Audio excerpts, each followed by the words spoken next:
When I was a little girl, my grandmother would start her day at the kitchen table with a cup of coffee. And when I would wake up, I would join her at that table. And we would talk, we would laugh, and I would listen and I would learn.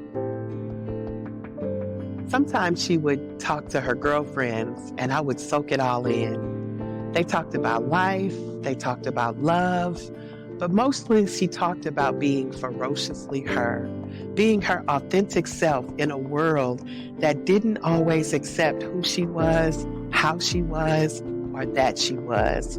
But she didn't let that stop her. She made shift happen anyway. My granny's not with us anymore, but that doesn't mean the laughing and the learning has to stop. Join me, ladies and gentlemen, at my kitchen table, and let's keep talking shift. You're listening to Talking Shift, the podcast, with your host, Marissa Q. Payne. Talking Shift is a trademarked production of Marissa Q. Payne International, your source for coaching and consulting when you need a major shift in life or leadership. Have bag, will travel. For more information, visit MarissaQPayne.com. Get you some good friends when you're going through your shift. That's the message here. For now, listen, learn, and laugh with your host, Marissa Q. Payne. Emphasis on at the moment. Welcome back, family, friends, lurkers, to Talking Shift, the podcast. I am your host, Marissa Q. Payne, and I am, as always, super excited to be with you for another power-packed episode about the realities of making shift happen in your life. I am joined today by a woman that I absolutely positively adore. I refer to her as my sister from another mister. We encountered each other one time or through one event, and she changed my life. And I think she's going to change your life too. Like, I am so super excited to have conversation with this. I'm excited for you to hear this powerful shift story. Rachel Dehler she's a boss. She is a certified breathwork practitioner that she uses to transform people's lives. She's also certified in human design. She's a healer. She harbors a deep-seated passion for unconventional healing modalities, shifting the stigmas surrounding mental health and guiding others towards their own true north. Having struggled with a near-fatal eating disorder for over 2 decades, she confidently credits breathwork as the foundation for her own recovery and portal to her own self-awareness. So we are going to hear about that shift and probably a ton more.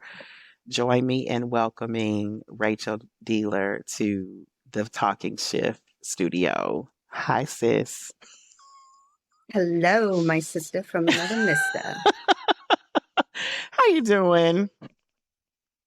I'm so good, and I'm even better now that I'm with you.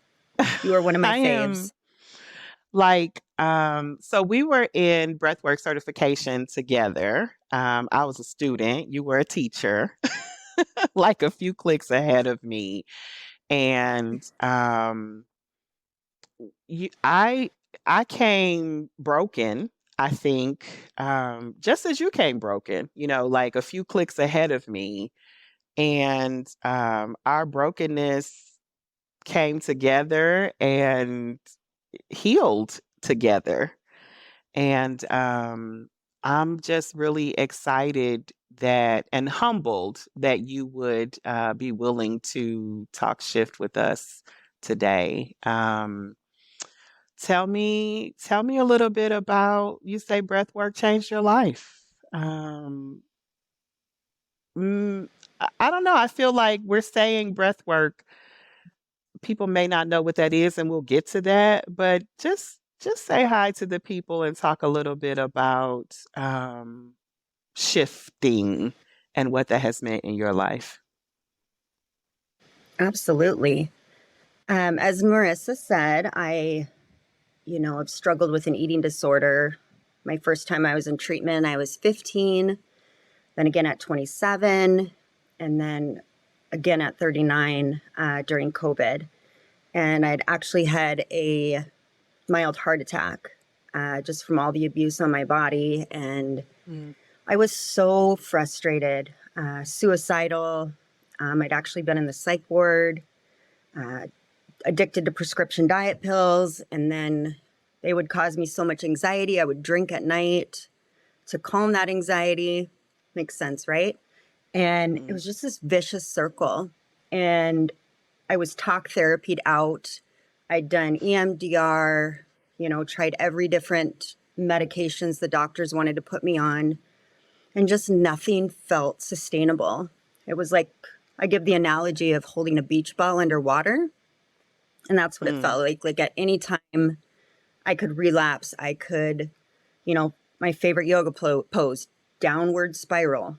I just couldn't get it. And it was so frustrating because I've always been such a motivated go-getter, but it's the one area of my life I just could not figure out.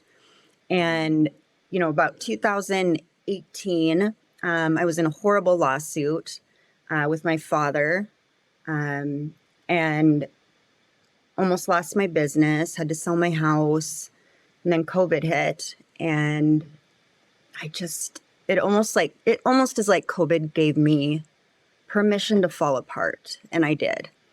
And I spent 3 months down in California at a treatment center. I walked in there, tail between my legs, like, oh my gosh, I can't believe this is where I'm at again. And to make a long story short, this particular treatment center, every Friday, they had a different healing modality. And on like the 4th or 5th week I was there, it happened to be breath work.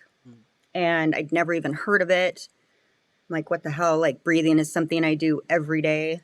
How can this even benefit me? And within those 20 minutes, it was only a 20-minute session, I felt like my perception shifted, my clarity was clear, just everything. I felt like I was in my body for the first time since I was a little girl. And after the session, the facilitator actually came up to me and he said, I don't usually do this, but I really feel like you should continue with breath work. And so I didn't. And I stayed sober for a year. I got this. I love that. But I love that so much. Well, I don't listen. So I didn't. That defiant. I didn't. Well, I didn't know how to. Same. Right? And, I stayed sober for a year. And then, like, after a year, I'm like, I could totally probably drink like a normal person. And, I tried, and I'm not a normal person. I mean, I do, everything is all or nothing. Even like an Epsom salt bath, like they say half a cup. Oh no, half the bag, pressed white strips, 30 minutes, sleeping in those bad boys. So it's real. I do everything to the extreme. And so I pulled back from it again and went to a yoga class with my friend Lisa. And she started talking about how she was going to Sedona to a breathwork training. And my whole body lit up. And I didn't have the finances. Keep in mind, my house burnt down 10 days after I got out of treatment. But I went. Wow. I just said yes, because I felt in my whole being that this had to happen. And that was February of 2022. So it's only been a little over a year. And it completely transformed how I walk through the world, how I show up in the world, how I mother my children, how I treat people. And now I'm facilitating and doing the same things to help others. And I just never thought I would ever get here. But here Wow. I am. You said so much juicy stuff. You mentioned, at least three different times that you wrestled with the eating disorder. And what I love about that, and I don't want the audience to miss, because we talk about this quite a bit, about how when you are, going through a shift, that it's evolutionary, right? It's not just like, oh, I want to make shift happen. And, I take a little step or two steps and then voila, I've arrived, right? Like Mhm. make some progress and you're living, and then, something happens and you might take a couple steps back and have to do it again. But it doesn't mean you didn't make progress, right? It just means something else happened and it's a new iteration of it. But each iteration of it was moving you towards where you are now. And I just appreciate you sharing that it was progressive. You mentioned the beach ball analogy, and I could just, see myself like wobbling on the ball and how fragile, Mhm. that is. That analogy is so clear. And it's just like, I'm just bound to, do something different. But then you said the moment you, like 20 minutes into that initial breathwork session, you knew something shifted in you significantly. Like Mhm. you knew it. And you had been through so many different things and so many different treatment modalities, but there was something that just really truly shifted. Um, and then the opportunity to come later, when you heard the word, it was like, oh yeah, that's it. Mhm. And then now you are not only practicing it, but facilitating it, which is another level, like in your body, because, it's one thing to practice it, but it's another thing to be a guide for other people. What is that like? Mm. So there's that saying, you can't take anybody anywhere that you haven't been yourself. Mm, And what's so beautiful is what breath work, the biggest thing it's changed for me is I am 100% able to look at my past, the childhood trauma, the alcoholism, domestic abuse, and the eating disorder, all these, even my house burning down. And it's like mhm, these things didn't happen to me, they mm. happened for me. Oh my Because God. without them, I would not be able to hold the space that I'm able to hold from people. Hmm. And I'm so grateful for it all. I mean, I don't want to do it again, but Right? I'm so grateful for it all. Like, it almost makes me teary eyed because I never Hmm. believed I could get to this. Wow. Wow. I'm trying to find a question. But I'm You're good. sitting I can just here. talk. Yeah. But, I'm just so moved by that. mm, but yeah, when you talked about how, the breath, when I heard the word breath work and I just kind of lit up, it really is a calling. It's kind of like the thug life. Like, you do not choose it, it Mm, chooses you. yes, ma'am. So I said we would kind of get into what it is. So why don't you share just a little bit about, in your own words, like what is this breathwork thing that we're talking about? For sure. It's a form of conscious controlled breathing, and it's done for a certain period of time. So maybe, like I said, my first journey was only 20 minutes. The ones I teach are 45, and people are lying down on their mats and you're listening to music, you have eye masks on, and it's a circular breath. So a deep inhale and a free exhale, Mhm, and it's one conscious connected breath onto the next.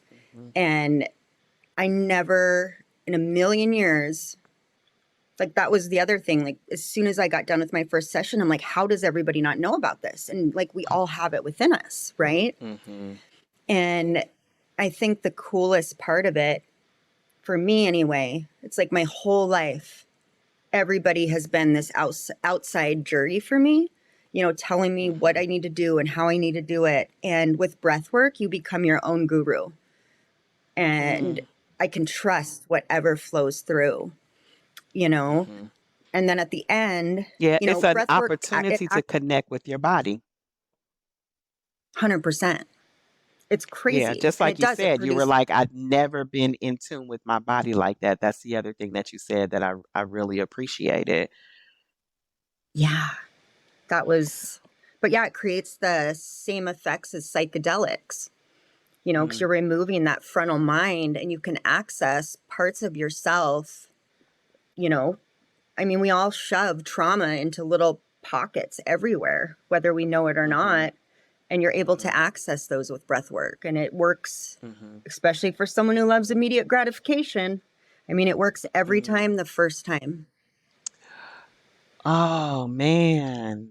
And that's really interesting, like you said, because you kind of had an addictive personality that needed that gratification. So it's really meeting a need while also healing and providing for you what you need at any given moment, which is always different, right? So the certification that we did together, we spent a lot of time breathing in different days, and every time is different. There's a Yep. book, The Body Knows the Answer. So if you know anything about, your conscious mind versus your subconscious, most of our thoughts are in the subconscious, and buried and suppressed, somewhere in our body. Like the top of mind thoughts is like, you know, what, like I can't remember the statistics, but there's 1,000, let's just say, thoughts that we have that we're aware of, and then like 10,000 that are also going on that we're not even aware of. That's how we can like drive ourselves home and not even be thinking and still wind up at home. It's like in our subconscious, it's just like rote memory.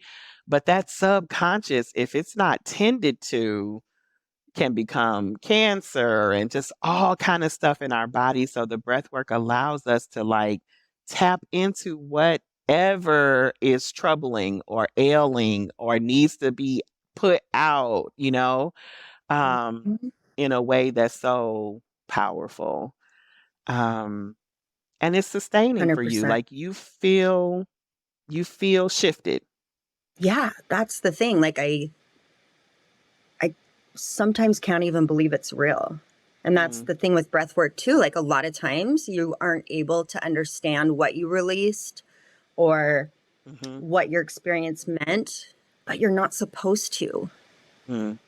All that matters is that you feel maybe a little lighter, maybe a little clearer. We can't really know what was released. And that's the thing. There's so many journeys I've done where I'm like, I don't know what just happened, but something happened. And it does. It shifts the way, like my triggers anymore, like not even a thing. It's so wild. Wow. Yeah, I was gonna say, so I'm like, life is still lifing for you, right? Like you're not like in a Oh, it's state of life. bliss. Mm. Are you still got people in No. your life? Like, do the people still people in your life? Because I know they still people in my life. Oh, yeah.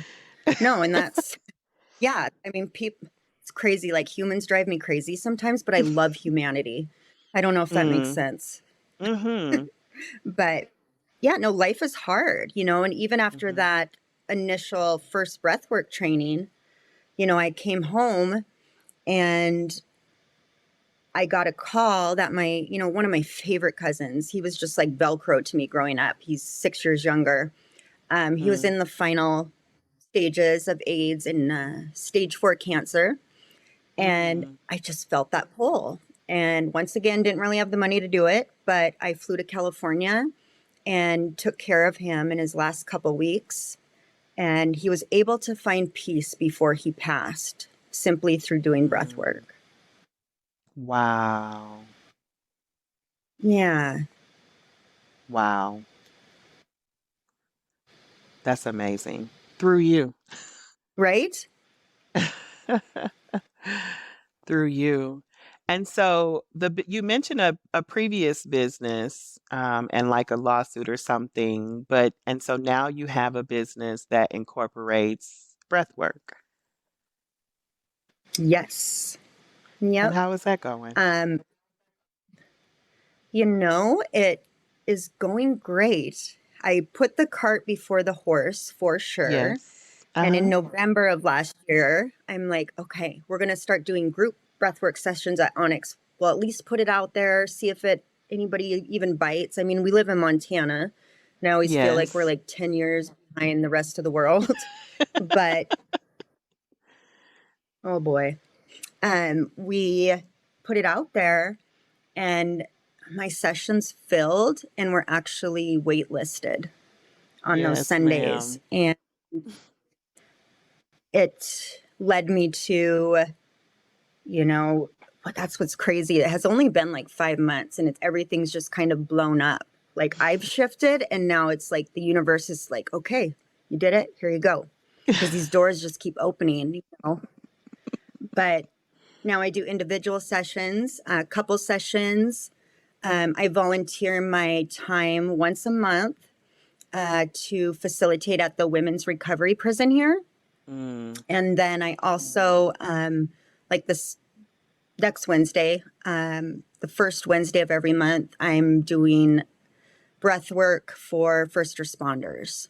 And so my last group was firefighters. It brings up an interesting question because it's like who can really benefit from breath work? Everybody. Mm-hmm. It works for everyone every time, the first time. And it was really profound with the firefighters simply because like they don't really know how much they hold. Yeah. I just tell people you come in with an open mind and an open heart and just trust the process. Wow. Wow. So if you take yourself back to any of those seasons of life, teenage, 20 something, pushing 40, and you see that young woman that's struggling right now, like you were struggling, what do you say to her? What do you want to say to her about her ability to make shift happen in her life? Oh, that's such a profound question. Simply because I feel that for a lot of people that are like me, they have to get to the point where desperation is their gift. And I would tell her, first of all, come do one breathwork session with me, but to not give up. There were so many times where it's like I wanted to die, but I would never do anything to hurt myself, but I would pray for death. And just to remind her that it's temporary and that those ruby red slippers, just like Dorothy from The Wizard of Oz, like she's got the power within her and she's had it all along. And not be afraid of it. Wow. You said something so real. I wouldn't do anything to harm myself, but I wouldn't be mad if death came by my path. Mm-hmm. That's so real for a lot of people Yeah. when you're, going through a transition. And that's part of why I do this and have these conversations with people like you that are willing to share their Mm-hmm. truth. Because so often when you're in it, you feel like it's just you. Ugh. And it just looks like everybody else is just has it together and you are the only one. Mm-hmm. And I know from personal experience, just like you do, that is not true. It's not. But Everybody's struggles. but we're Everybody's not talking about it. It's taboo to talk about, and I'm sick of it. right. No, it's one of the it's what we should be talking about. It's what should be talked about in schools and how to manage feelings, and it's so desperately needed, you know. It's what's real, and It's that what's is real. why we talk shift. I love talking shift. Yes, ma'am. Yes, ma'am. Woo! How do they get a breathwork session with you? How do they find you? Where are you in this miracle breathwork thing you and I do? Ooh. I shouldn't say finally. Like I said, I put the cart before the horse, but I finally got my website up in the last few days. It still has some tweaking and stuff to figure out, where I'll be blogging and a newsletter, and I get a little ahead of myself. I'm going to cut it. I don't want to hear that. We don't want to Right? hear that. And by the time this goes, it'll be up. Blah, blah. Blah, blah. So it's just sonderbreath.com, sonderbreath.com. Sonderbreath.com.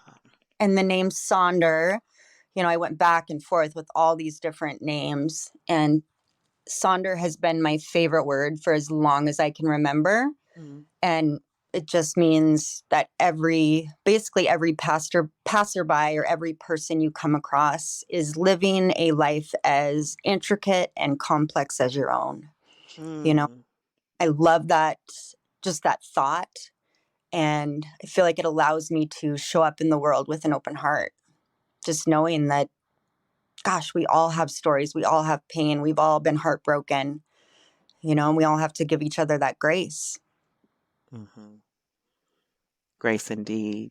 Grace indeed. So happy you hung in there. And Me the too. world is such a better place with you in it.